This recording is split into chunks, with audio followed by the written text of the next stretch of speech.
RBSC education academy में आप सभी का स्वागत है। आज हम रीट भर्ती परीक्षा के अंतर्गत जो हिंदी है सब्जेक्ट, उससे जुड़े हुए महत्वपूर्ण प्रश्नों का अध्ययन करेंगे। सबसे पहले देखिए, गद्य अवतरण के अंतर्गत गद्यांश है अपठित। महात्मा गांधी प्राय यही कहा करते थे कि सत्याग्रही की हार कभी नहीं होती है। सत्याग्रही प्रत्येक दिशा में केवल जीतता ही है। यह महात्मा गांधी का विश्वास ही नहीं था, उनके समूचे तत्व ज्ञान का मेरुदंड भी था। वे भारतवर्ष की विशाल संत परंपरा के नवरत्न थे। बहुत सी बातों में उनकी तुलना पूर्ववर्ती संतों और ऋषियों से की जाती है, परंतु एक बात में वे सबसे निराले थे। अपनी आध्यात्मिक साधना को उन्होंने व्यक्तिक साधन नहीं बताया और न साधना को सिद्धि की अपेक्षा कम महत्वपूर्ण समझा। अहिंसा और मैत्री उनके मत से केवल परमो धर्म नहीं थे, समूचे देश को और समूची मनुष्य जाति को अपने साथ ले चलना चाहते थे। तो पहला प्रश्न इसमें देखिए, मेरुदंड शब्द का क्या अर्थ है? तो मेरुदंड का शब्द है, उत्तर है आधार, उत्तर है बै। नेक्स्ट, प्रत्येक दिशा में कौन जीतता है? तो जब आप इसमें पढ़ोगे तो देखो ये लिखा हुआ है दूसरी पंक्ति में, सत्याग्रही प्रत्येक दिशा में केवल जीतता ही है। तो इसका उत्तर क्या हो जाएगा? सत्याग्रही। फिर है गद्यांश में इक प्रत्ययंत शब्द है। तो देखो गद्यांश को पढ़ना होगा और फिर ध्यान से हमें देखना होगा कि कौन से शब्द के पीछे इक प्रत्यय लगा हुआ है। तो इसमें देखो उत्तर है से, उपरोक्त दोनों आध्यात्मिक और व्यक्तिक। तो आध्यात्मिक और व्यक्तिक इस गद्यांश के अंतर्गत एक ही पंक्ति में लिखे हुए हैं और आपको सामने दिखाई दे रहे हैं। नेक्स्ट, गद्यांश में ई प्रत्यंत शब्द है, यानी जो बड़े ई की मात्रा होती है वो प्रत्यय कौन से शब्द में है? तो वो उत्तर है द, सत्याग्रही। यानी शब्द है सत्याग्रह और ई जो है बड़ा ई वो है प्रत्यय। नेक्स्ट, गद्यांश में नो रत्न का तत्सम रूप है। तो नौ रत्न का तत्सम रूप है वो नवरत्न है, तो उत्तर होगा ए। फिर नेक्स्ट देखो, नवरत्न में कौन सा समास है? तो नवरत्न में नौ रत्नों का समूह है, यानी प्रथम शब्द जो है वो संख्यावाची है और जहाँ पर संख्यावाची प्रथम पद होता है वहाँ पे द्विगु समास होता है, तो उत्तर है बै, द्विगु। नेक्स्ट, उनके समूचे तत्व ज्ञान का मेरुदंड भी थी। वाक्य में उनके सर्वनाम शब्द किसके लिए प्रयुक्त हुआ है?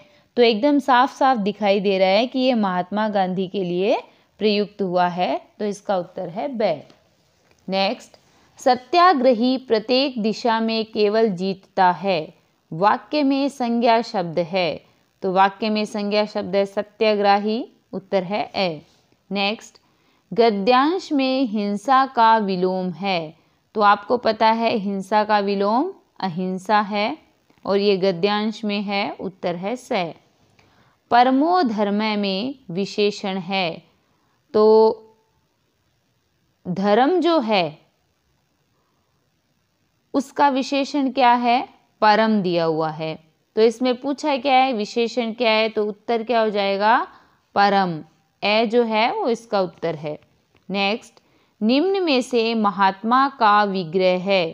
तो महान है जो आत्मा, वो क्या हो गया? महात्मा, उत्तर है बै। नेक्स्ट, महात्मा में कौन सा समास है? तो महात्मा में है कर्मधारय समास। नेक्स्ट, महात्मा गांधी में विशेषण है, सीधा सा दिखाई दे रहा है, महान है वो इसका विशेषण होगा। गद्यांश में समस्त का देशज रूप है। तो समस्त का जो देशज रूप होगा वो समूचा होगा, उत्तर है ए। नेक्स्ट, गद्यांश में भरोसे का पर्याय है। भरोसे का पर्याय होगा विश्वास, उत्तर है ए। नेक्स्ट, सत्याग्रही शब्द का संधि विच्छेद होगा। सत्य प्लस आग्रही, उत्तर है बे। नेक्स्ट, सत्याग्रही की हार कभी नहीं होती है। वाक्य में रेखांकित पद में कौन सा लिंग है? तो उत्तर है पुल्लिंग। जो है ये सत्याग्रही के नीचे है अंडरलाइन। फिर देखिए नेक्स्ट है, वे भारतवर्ष की विशाल संत परंपरा के नवरत्न थे। वाक्य में कौन सा काल है? तो थे, था, थी, थे, या ऐसे जो शब्द होते हैं उनमें हमेशा कौन सा काल होता है? भूतकाल, तो उत्तर है बे। नेक्स्ट है, बहुवचन शब्द है। ऋषियों, संतों, समूची मनुष्य जाति, तो ये क्या है? पूरे समूह का वर्णन हो रहा है, तो इसमें सभी जो हैं वो बहुवचन है, तो उत्तर हो जाएगा द, उपरोक्त सभी। नेक्स्ट, प्रत्येक दिशा में सत्याग्रही केवल जीतता ही है। वाक्य में क्रिया है, तो इसमें क्रिया कौन सी है? जीतता है। नेक्स्ट देखिए दूसरा जो गद्यांश है पठित। गोरा वास्तव में बहुत प्रिय दर्शन थी। विशेषतः उसकी काली बिल्लोरी आंखों का तरल सौंदर्य तो दृष्टि को बांधकर स्थिर कर देता था। चौड़े उज्ज्वल माथे और लंबे तथा सांचे में ढले हुए से मुख पर आंखें बर्फ में नीले जल के कुंडों के समान लगती थी। उनमें एक अनोखा विश्वास का भाव रहता था। गाय के नेत्रों में हिरण के नेत्रों जैसा चकित विस्मय न होकर एक आत्मीय विश्वास ही रहता है। उस पशु को मनुष्य से यातना ही नहीं, निर्मम मृत्यु तक प्राप्त होती है, परंतु उसकी आंखों के विश्वास का स्थान न विस्मय ले पाता है न आतंक। महात्मा गांधी ने गाय करुणा की कविता है क्यों कहा? उसकी आंखें देखकर ही समझ में आ सकता है। तो पहला प्रश्न देखिए, उपयुक्त गद्यांश का शीर्षक हो सकता है। बार बार गोरा के लिए बोला गया है, तो इसका जो शीर्षक है वो गोरा ही होगा, उत्तर है बे। नेक्स्ट है, प्रिय दर्शन शब्द का क्या अर्थ है? तो प्रिय दर्शन यानी देखने में जो अच्छा लगे, तो इसका क्या होगा? सुंदर, उत्तर है बे। निम्न में से तत्सम शब्द है, तो हम पढ़कर देखेंगे। जैसे आँख है तो अक्षी का होता है, चक्षु का होता है, गोरा, गाय, तो इसका जो तत्सम शब्द है वो है से, नेत्र। नेक्स्ट, निम्न में तद्भव शब्द है। आँख, गाय, तरल, ये सारे ही हैं वो तद्भव शब्द है, उत्तर है द। फिर देखो अगला, निम्न में विदेशी शब्द हैं, तो उत्तर है ए, आतंक। फिर है प्रत्यय युक्त शब्द हैं, तो आत्मीय, आत्मा प्लस ई है, सुंदर प्लस ए, दृष्टि, दृश्य प्लस ई, तो ये तीनों ही है जो प्रत्यय युक्त शब्द हैं, तो उत्तर होगा द, उपयुक्त सभी। नेक्स्ट, गाय करुणा की कविता है। वाक्य में संज्ञा शब्द है, तो गाय होगा। गाय करुणा की कविता है, वाक्य में विशेषण है, उत्तर है बे, करुणा। गाय करुणा की कविता है, वाक्य में स्त्रीलिंग शब्द है, करुणा, उत्तर है बे। नेक्स्ट, उस पशु को मनुष्य से यातना ही नहीं अपितु निर्मम मृत्यु तक प्राप्त होती है। वाक्य में उस सर्वनाम किसके लिए प्रयुक्त हुआ है? तो उत्तर है बे, गाय के लिए। नेक्स्ट, गाय करुणा की कविता है में कौन सा काल है? तो है यानी वर्तमान काल है, तो उत्तर होगा ए। नेक्स्ट, गद्यांश में बहुवचन शब्द है। कुंडों, आँखों, नेत्रों, तो इन तीनों में ही बहुवचन शब्द है, तो उत्तर होगा द, उपयुक्त सभी। नेक्स्ट, उज्ज्वल का संधि विच्छेद होगा। उज्ज्वल का संधि विच्छेद होगा उद प्लस ज्वल, उत्तर है बे। उज्ज्वल में कौन सी संधि है? तो उज्ज्वल में है हल संधि। नेक्स्ट, गद्यांश में अद्भुत का पर्याय है। उत्तर है ए अनोखा। गद्यांश में खोल कर का विलोम है। खोल कर का हो जाएगा बांध कर। उत्तर है बै। प्रिय दर्शन में कौन सा समास है? तो प्रिय दर्शन में है कर्मधारय समास। उत्तर है से। आँख का पर्यायवाची है, तो ये तीनों ही शब्द है नेत्र, लोचन, चक्षु आँख के पर्यायवाची हैं, तो उत्तर होगा द उपयुक्त सभी।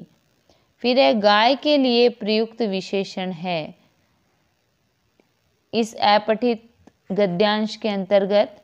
तो उज्ज्वल, चौड़ा, सांचे में ढले हुए, ये तीनों ही शब्द गाय की विशेषता बता रहे हैं, तो उत्तर है द उपयुक्त सभी। नेक्स्ट, काली बिल्लोरी आँखों का वाक्य में विशेष्य है, तो उत्तर है ए आँखों का। नेक्स्ट, उनमें एक अनोखा विश्वास का भाव रहता था, वाक्य में क्रियापद है। उत्तर है द विश्वास का भाव रहता था। नेक्स्ट, विश्वास का स्थान नहीं लेता है विस्मय और आतंक, ये इसी अपठित गद्यांश के अंतर्गत है, तो इसका उत्तर होगा से उपयुक्त दोनों। नेक्स्ट देखिए तीसरा अपठित गद्यांश। शनि सौर मंडल का सबसे सुंदर ग्रह है। सर्वप्रथम गैलीलियो ने दूरबीन की सहायता से इसके दिव्य स्वरूप के दर्शन किए। दूरबीन से देखने पर शनि के चारों ओर वलय या कंकण दिखाई देते हैं। इन वलयों ने शनि को सौर मंडल का सबसे सुंदर ग्रह बना दिया है। प्राचीन समय में शनि के इन वलयों की जानकारी नहीं थी। शनि पृथ्वी से 750 गुना बड़ा है, किंतु इसका भार पृथ्वी से केवल 95 गुना है। शनि की द्रव्य राशि का घनत्व पानी से भी कम है, अतः यह पानी में डूबेगा नहीं। शनि के सूर्य से बहुत अधिक दूर होने से इस पर सूर्य का ताप बहुत कम पहुंचता है। शनि का औसत तापमान 0 से 150 डिग्री सेंटीग्रेड नीचे रहता है। शनि का वायुमंडल हाइड्रोजन, शनि का औसत हीलियम, मीथेन तथा एमोनिया गैसों से बना हुआ है। शनि की सतह पर मनुष्य का उतरना संभव नहीं है। सन 1610 ईस्वी में प्रथम बार शनि के 4 चंद्रमाओं की जानकारी हुई। अब तक शनि के 17 चंद्रमा खोजे जा चुके हैं। शनि का सबसे बड़ा चंद्रमा टाइटन है। यह पृथ्वी के चंद्रमा से बहुत बड़ा है। टाइटन पर घना वायुमंडल है। इसकी प्रमुख गैस मीथेन, जो ठोस या तरल हो सकती है। मीथेन गैस जीवाणुओं के विकास के अनुकूल होती है, अतः टाइटन पर जीवन की उपस्थिति संभव है। टाइटन पर अंतरिक्ष यान उतारा जा सकता है। पहले शनि के केवल 3 ही वलयों की जानकारी थी। अब पायोनियर तथा वॉयेजर अंतरिक्ष यानों की खोज से यह संख्या 7 तक पहुंच गई है। ये वलय शनि की सतह से 50,000 किलोमीटर ऊंचाई पर आरंभ होते हैं। ये वलय ठोस नहीं है, ये छोटे छोटे टुकड़ों से बने हैं। कुछ खगोलविद इनकी उत्पत्ति किसी विखंडित उपग्रह से मानते हैं। प्रश्न देखिए, उपरोक्त गद्यांश का शीर्षक हो सकता है। उत्तर है ए शनि एक परिचय। नेक्स्ट, निम्न में विदेशी शब्द हैं यूरबीन, टाइटन, हीलियम। उत्तर है द उपयुक्त सभी। नेक्स्ट, शनि सौर मंडल का सबसे सुंदर ग्रह है, वाक्य में विशेषण है। उत्तर है ब सुंदर। नेक्स्ट, शनि सौर मंडल का सबसे सुंदर ग्रह है, वाक्य में संज्ञा पद है। उत्तर है स शनि। नेक्स्ट, निम्न में तत्सम शब्द है, तो उत्तर है ए कंकन। नेक्स्ट, निम्न में तद्भव शब्द है। उत्तर है ए पानी। नेक्स्ट, निम्न में बहुवचन शब्द है। उत्तर है द उपयुक्त सभी। नेक्स्ट, विखंडित शब्द में उपसर्ग है। उत्तर है स वी। वायुमंडल में कौन सा समास है? वायुमंडल में है तत्पुरुष समास, उत्तर है से। नेक्स्ट, कुछ खगोलविद इनकी उत्पत्ति किसी विखंडित उपग्रह से मानते हैं। वाक्य में इनकी सर्वनाम शब्द प्रयुक्त हुआ है, उत्तर है से, वलियों के लिए। पहले शनि की केवल 3 ही वलियों की जानकारी थी। वाक्य किस काल में है, उत्तर है ब, भूतकाल में। पहले शनि की केवल 3 ही वलियों की जानकारी थी। वाक्य में क्रियापद है, उत्तर है ब, जानकारी थी। नेक्स्ट, गद्यांश में प्रतिकूल का विलोम होगा, उत्तर है ए, अनुकूल। गद्यांश में शशि का पर्यायवाची है, तो शशि का पर्यायवाची होता है चंद्रमा, उत्तर है से। उपसर्ग से बना शब्द नहीं है, उत्तर है से, टाइटन। नेक्स्ट, प्रत्यय से बना शब्द नहीं है, उत्तर है द, उपयुक्त सभी। विखंडित, घनत्व और सहायता, ये तीनों ही शब्द जो हैं वो प्रत्यय से नहीं बने हैं। नेक्स्ट, निम्न में नपुंसकलिंग शब्द है, उत्तर है द, उपयुक्त सभी। उपग्रह, तरल, वायुमंडल। नेक्स्ट, उपस्थिति शब्द में कौन सा उपसर्ग व क्रिया है, तो उत्तर है ए, उप, तो उपसर्ग है और स्था क्या है, क्रिया है। नेक्स्ट, जिस देश के नागरिक यह समझते हैं कि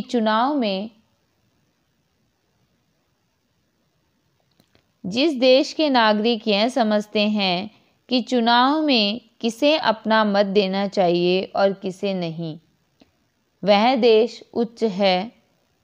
और जहाँ के नागरिक गलत लोगों के उत्तेजक नारों या व्यक्तियों के गलत प्रभाव में आकर मत देते हैं, वह हीन है। इसलिए मैं कह रहा हूँ कि मेरा यानी हर एक नागरिक का यह कर्तव्य है कि वह जब भी कोई चुनाव हो ठीक मनुष्य को अपना मत दे। और मेरा अधिकार है कि मेरा मत लिए बिना कोई भी आदमी, वह संसार का सर्वश्रेष्ठ महापुरुष ही क्यों न हो, किसी अधिकार की कुर्सी पर न बैठ सके। तो इस गद्यांश का शीर्षक क्या है, उत्तर है ए, मैं और मेरा देश। नेक्स्ट, महापुरुष में कौन सा समास है, तो महान है जो पुरुष, कर्मधारय समास है, उत्तर है से। तो कल हम अपने नए वीडियो के साथ आपके समक्ष फिर उपस्थित होंगे। आप सभी मेरे चैनल को लाइक, शेयर और सब्सक्राइब करें। बेल आइकन दबाना ना भूलें। धन्यवाद।